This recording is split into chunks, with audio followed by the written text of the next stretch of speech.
पेट सफा आयुर्वेदिक चूरन, पेट सफा तो हर रोग दफा। कुरुक्षेत्र में वैश्विक गीता पाठ का आयोजन सीएम नायब सिंह सैनी ने की। मुख्य अतिथि के रूप में शिरकत। भगवान कृष्ण ने यहीं से दिया सर्व मानव जाति को गीता का उपदेश।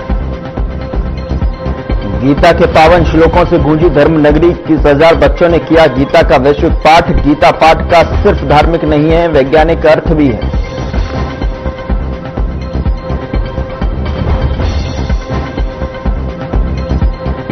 नेता प्रतिपक्ष भूपेंद्र सिंह हुड्डा का सरकार पर वार। खेल ढांचे के रखरखाव को लेकर सरकार को घेरा। कहा, सरकार पूरे हरियाणा के खेल ढांचे का रखरखाव करने में नाकाम।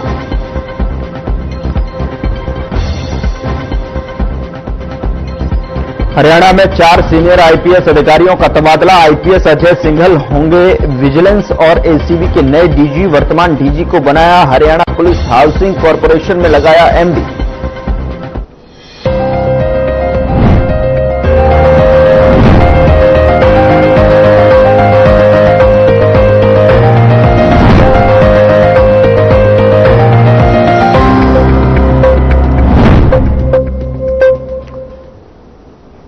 नमस्कार, वक्त हुआ है मसला का और मैं हूं आपके साथ गौरव राजेंद्र। मसला में आज चर्चा करेंगे खेल के रखरखाव के ढांचे को लेकर जिस तरीके से पूर्व मुख्यमंत्री और नेता प्रतिपक्ष भूपेंद्र सिंह हुड्डा ने सरकार को घेरते हुए कहा कि खिलाड़ियों के साथ दुश्मनों जैसा बर्ताव कर रही है। इसी वजह से बास्केटबॉल के जर्जर हो चुके पोल के गिरने से 2 होनहार युवा खिलाड़ियों हार्दिक और अमन की दर्दनाक मौत हो जाती है।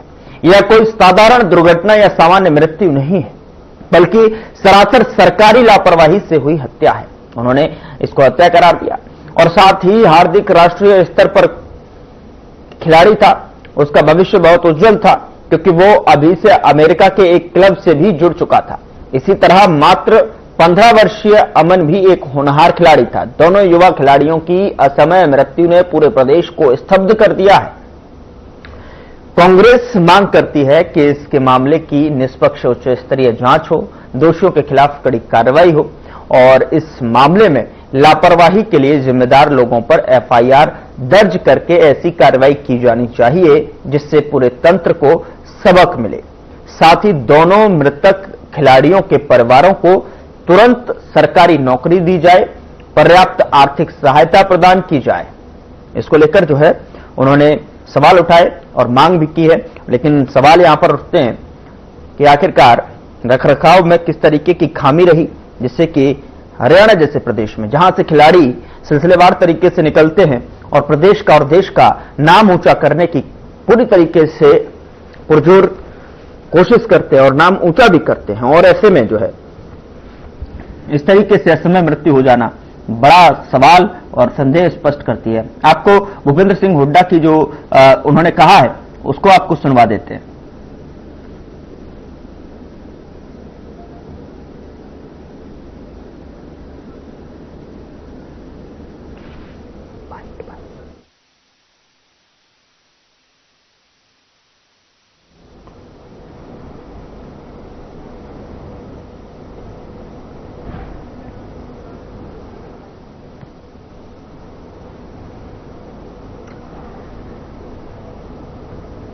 मसला में बातचीत करने के लिए हमारे साथ एक पैनल जुड़ा है और इस पर समझने की कोशिश करेंगे आखिर कहां पर जो है खामी हुई और किस तरीके से जो असमय मृत्यु यहां पर जो 2 खिलाड़ियों की होती नजर आ रही है उस पर जो है कांग्रेस लगातार घेरती हुई नजर आ रही है। इस पर समझने की कोशिश करेंगे। हमारे साथ बातचीत करने के लिए आज मसला में प्रियदर्शनी से हैं, प्रवक्ता बीजेपी की तरफ से अपना पक्ष रखने के लिए जुड़ रहे हैं। बहुत स्वागत है मैम आपका।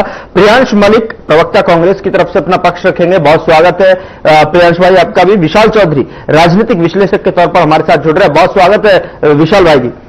शुरुआत जो है मैं प्रियदर्शनी जी आपसे करना चाहूंगा, और जिस तरीके से जो अब भूपेंद्र सिंह हुड्डा ने जो मांग की है और जो साफ तौर पर उन्होंने बताया असमय मृत्यु जिस तरीके से खिलाड़ी की हो जाती है वो बहुत ही जो है गंभीर है, क्या कहना चाहे?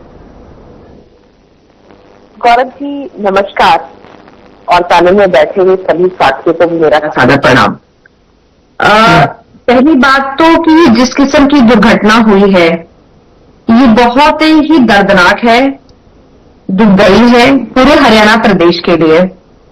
और इसमें हमारी हरियाणा इसमें ना आवाज इको कर रही है गौरव। इको सही कराए जरा। आप जरा ठीक करवाइए। हाँ, बोलिए। कि जो इसमें मेरी पूरी संवेदना है, हरियाणा सरकार की पूर्ण रूप से संवेदना है, और आपने देख लिया कि किस तरीके से हम इमीडिएट एक्शन में आए जैसे ही हमें इस घटना के बारे में पता लगा।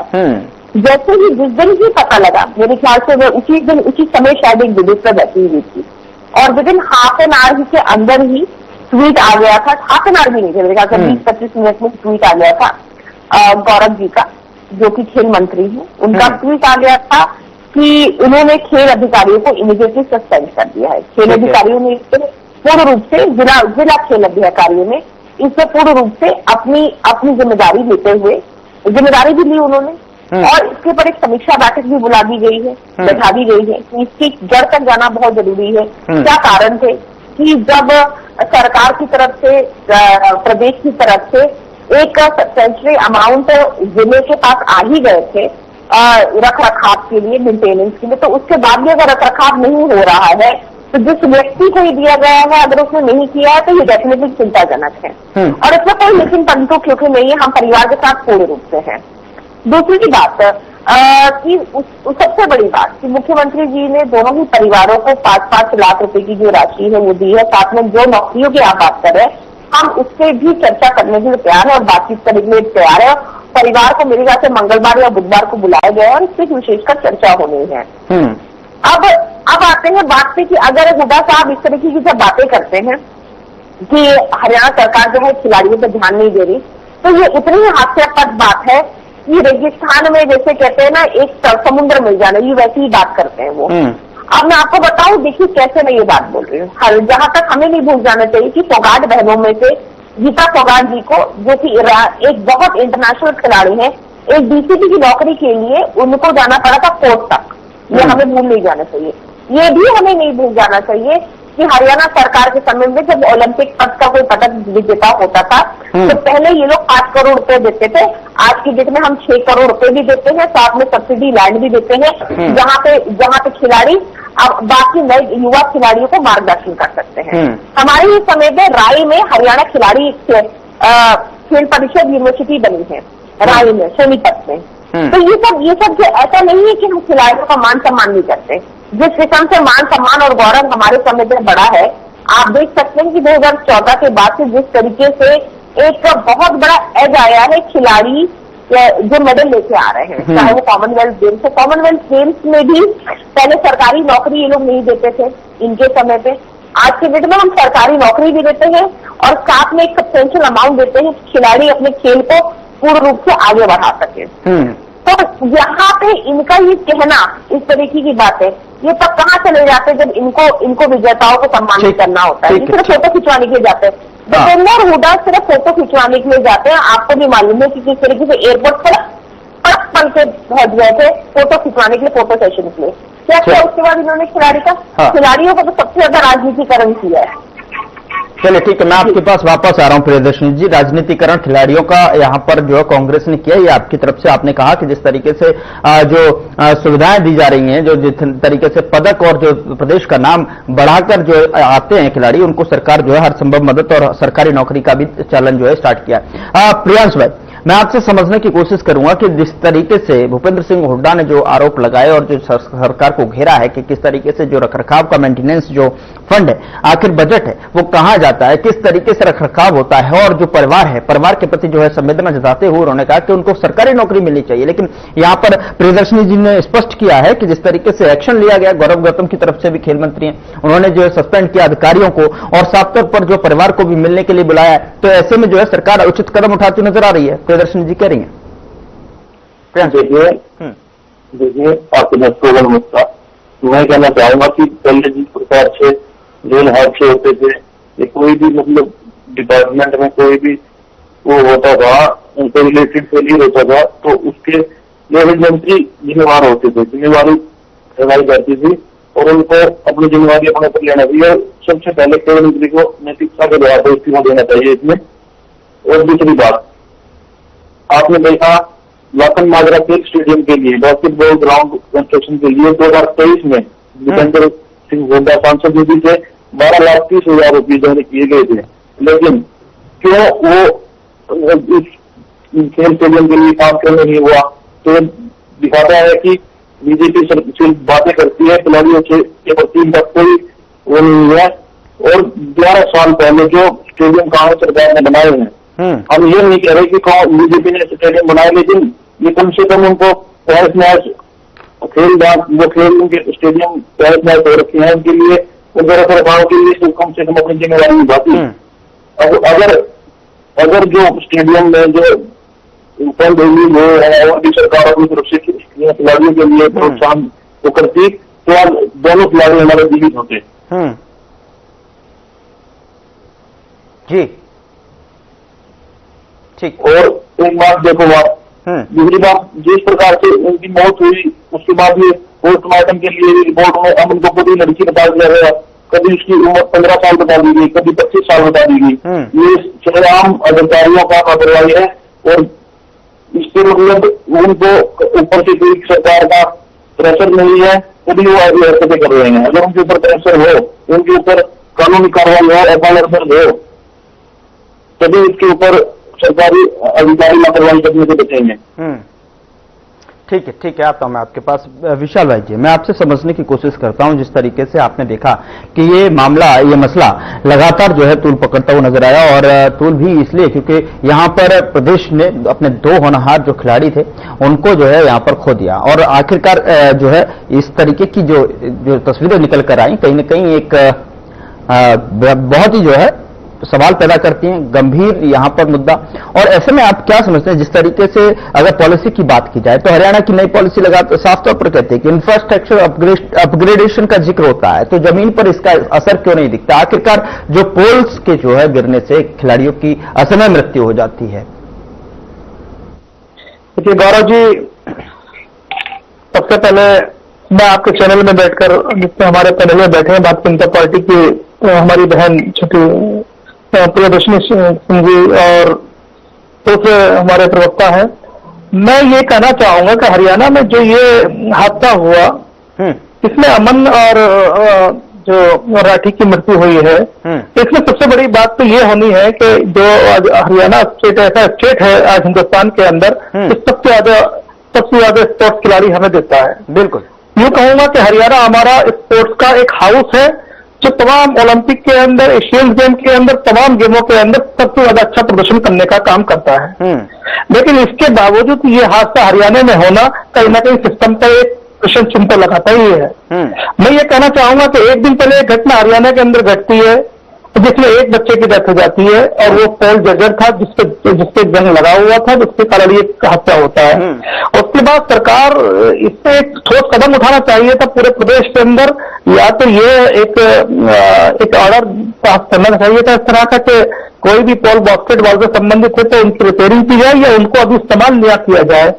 दूसरी घटना का होना जो है वो पूरी तरीके से सरकार की तरफ से इशारा करता है, लेकिन सरकार ने जहां तक अच्छे काम भी किए तो हमें उनकी भी सराहना करनी चाहिए कि हरियाणा सरकार ने अच्छा बजट किया। जो 2036 से हमारा ओलंपिक होना है, उसके लिए विजय भवन नाम की एक योजना शुरू की है, जिसमें 20 लाख का मेडिकल कवर भी खिलाड़ियों के लिए है, और ओलंपिक में 20 करोड़ रुपए का बजट भी तय किया है सरकार ने, जो ओलंपिक गेम्स के लिए तैयारी के लिए दिया गया है। लेकिन एक तरफ दीपेंद्र हुड्डा जी का और कुमारी शैलजा जो सांसद है हरियाणा की, उनका लगातार ये सरकार पर आरोप, उनका कहना है कि सरकार इसमें कहीं ना कहीं विफल है, और सरकार जो है जो खिलाड़ी है उनकी कोई की देखभाल नहीं कर पा रही है।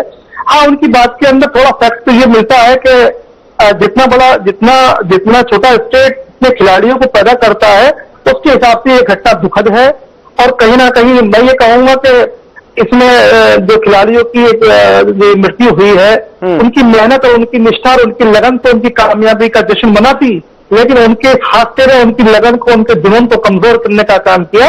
इसमें कहीं ना कहीं सिस्टम जिम्मेदार है, और सरकार ने जिम्मेदारी उठाते हुए वहां के जो सेवाधिकारी थे उनको सस्पेंड किया, और खिलाड़ियों को मुआवजा और सरकारी नौकरी का भी शायद मुझे लगता है जो हमारी प्रवक्ता ने बताया कि वादा किया है, तो ये वादा न करके इसको तत्काल प्रभाव से अगर लागू किया जाता तो ये खिलाड़ियों के सम्मान में एक अच्छा कदम होता। दूसरा मैं ये भी कहना चाहूंगा कि आज हरियाणा के अंदर जो स्टेडियम है, चाहे उनमें दौड़ने के लिए बच्चों के लिए व्यवस्थाएं हों, या हरियाणा के अंदर जो पुराने पुराने खेल के इंतजाम हैं उन पर निशाना दुर्दश उठा रहा है लगातार, तो सरकार को इसके लिए ठोस कदम उठाने की जरूरत है। और राजनीति का मुद्दा नहीं है, खिलाड़ियों के साथ मृत्यु हुई है, सरकार का मुझे लगता है कि पूरा सहयोग या पूरा उनके साथ जो हमदर्दी है वो सरकार की है, और सरकार ने एक कमेटी भी गठित की है, सरकार जांच कर रही है।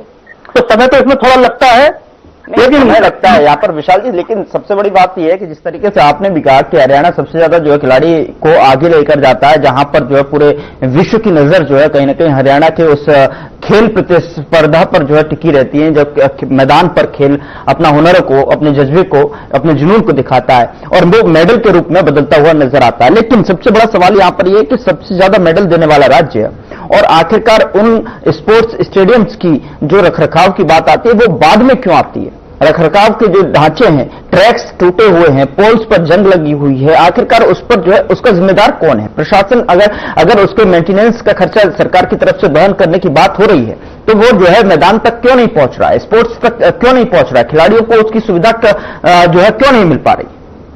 देखिए गौरव जी, अगर प्रशासन को इस पर प्रशंसा लगाते हैं तो प्रशासन सरकार का एक अंग है और प्रशासन सरकार के अधीन है, और प्रशासन का जिम्मेदार होना सरकार का जिम्मेदार होना है। तो मैं ये भी कहूंगा कि जो जुनून था बच्चों के अंदर, जो प्रतिभा उनके अंदर थी, तो मुझे लगता है कि वो एक दिन हिंदुस्तान का नाम रोशन करते और किसी बड़े मंच पर भारत के परचम को लहराने का काम करते। बिल्कुल दुर्भाग्य उन बच्चों का भविष्य अधर में चला गया। ये भविष्य हिंदुस्तान की धरोहर थी और ऐसी धरोहर को सराहना हम सबका कर्तव्य था, और सरकार का बहुत बड़ा काम था और सरकार को बहुत बड़ा फैसला लेना चाहिए था। जो हालत, एक पोल अगर होता गिरता तो हादसा हो सकता था, तो ये नेचुरल या प्राकृतिक रूप से अचानक हो गया, लेकिन एक घटना के बाद पुनरावृत्ति होना इस बात का सबूत है कि वहां जो उपकरण है वो या तो जंग लग चुके हैं या खराब हो चुके हैं। ये स्पष्ट इस घटना के बाद होता है। एक घटना के बाद हमारी आंखें खुल जानी चाहिए थी, ये बात तो थी। बिल्कुल, एक घटना के बाद आंखें खुल जानी चाहिए थी। प्रियदर्शनी जी, अभी मैं सर की बातें बड़ी सुन रही थी और बड़ी अच्छी बात उन्होंने ये बात बोली, इसलिए मैं उनको साधुवाद भी देना चाहती हूँ। इन्होंने कहा कि बिल्कुल सही बात है, ये आने वाले समय में खिलाड़ी हमारे देश का नाम रोशन करते, देश में एक बहुत ही गौरवशाली एक भविष्य था इन बच्चों का। और ऐसा नहीं है कि हरियाणा सरकार इस बात को समझ नहीं रही है और इन संजीदगी को नहीं समझ रही है।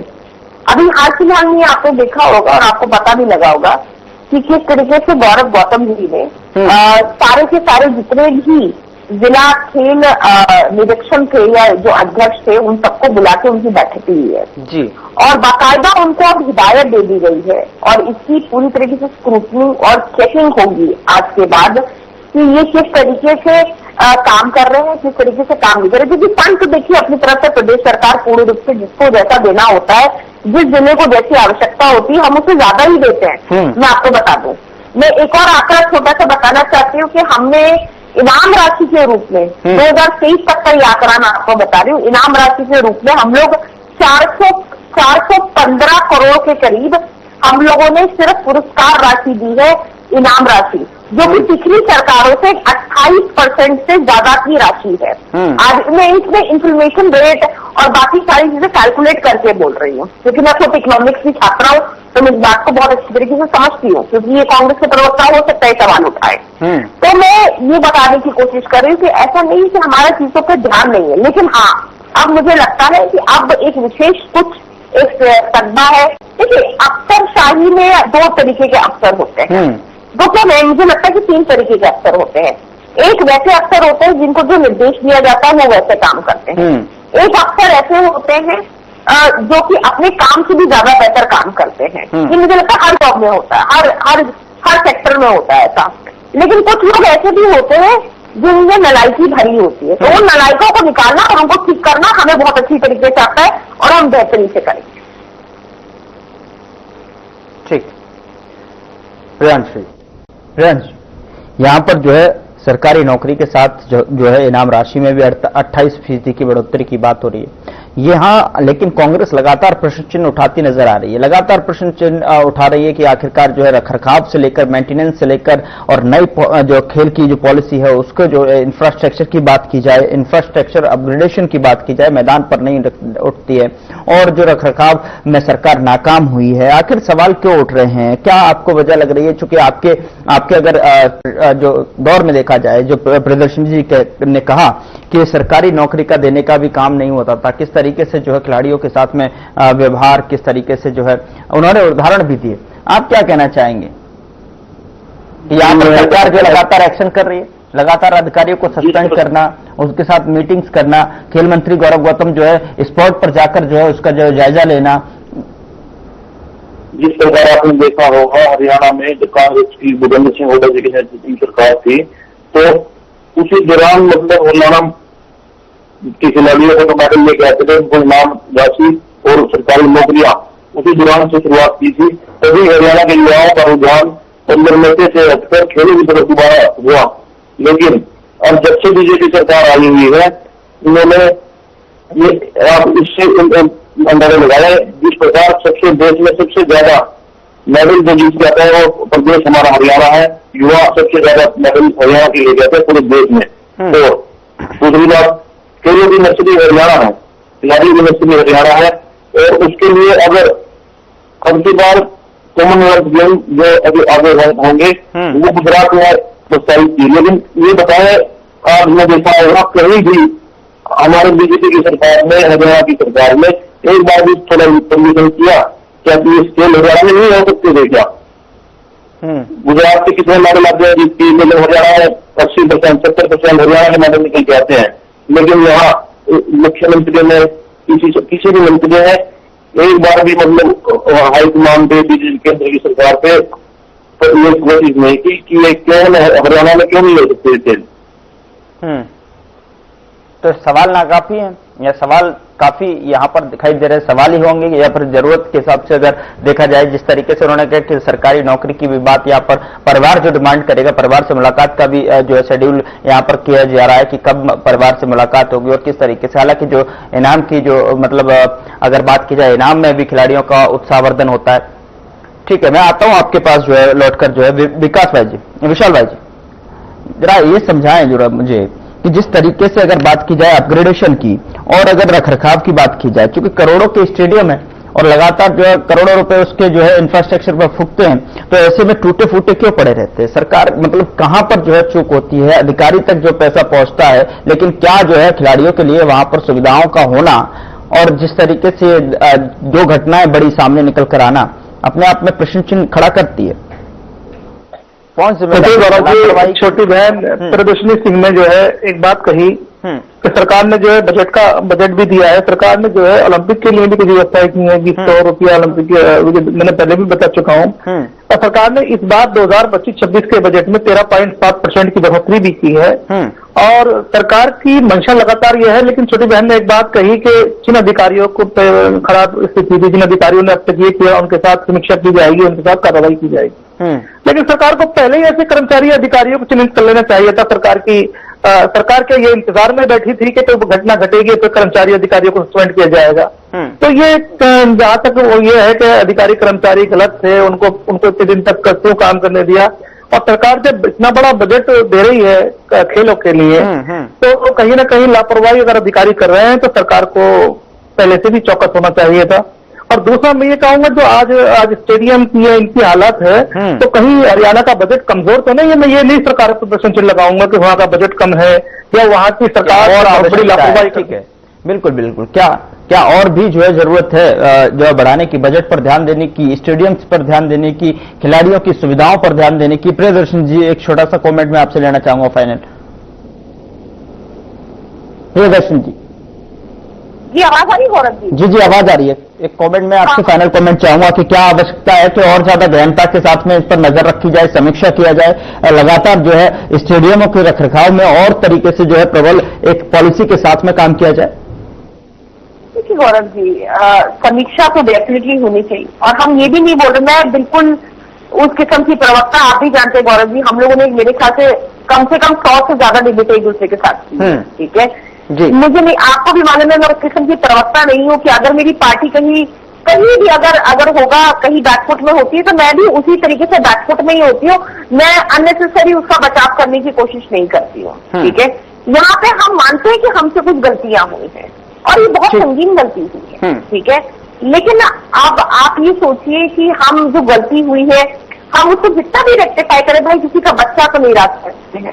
आज मेरे घर में भी बच्चा है, ठीक है, मेरा खुद का बच्चा है, तो मैं जिसको कहते हैं ये मैं तकलीफ उस माँ की मुझसे ज्यादा कोई नहीं समझ सकता। हर माँ इस बात की तकलीफ को समझे। चलिए, ठीक है प्रियदर्शन जी, बहुत बहुत शुक्रिया चर्चा में शामिल होने के लिए। विशाल जी, आपका भी बहुत बहुत शुक्रिया, और प्रियांश मलिक, आपका भी बहुत बहुत शुक्रिया मसला में शामिल होने के लिए और अपनी बात रखने के लिए। लेकिन देखने वाली बात होगी कि जिस तरीके से लगातार खेल मंत्री गौरव गौतम की तरफ से जो है स्पॉट पर जाकर भी जिस तरीके से समीक्षा की गई और जो खेल अधिकारी थे उनको भी सस्पेंड किया गया, लेकिन आगामी दिनों में किस तरीके से परिवार के साथ भी सरकार की बैठक होती है, सरकार की मुलाकात होती है और क्या क्या परिवार की जो मांगे हैं उनको जो है पूर्ण करने की कोशिश सरकार यहां पर करती है, और जिस तरीके से स्टेडियम की जो हालत सामने निकल कर आ रही है उनको सुधार किस तरीके से लाया जाएगा, ये देखने वाली बात होगी। फिलहाल मसला में इतना ही। नमस्कार।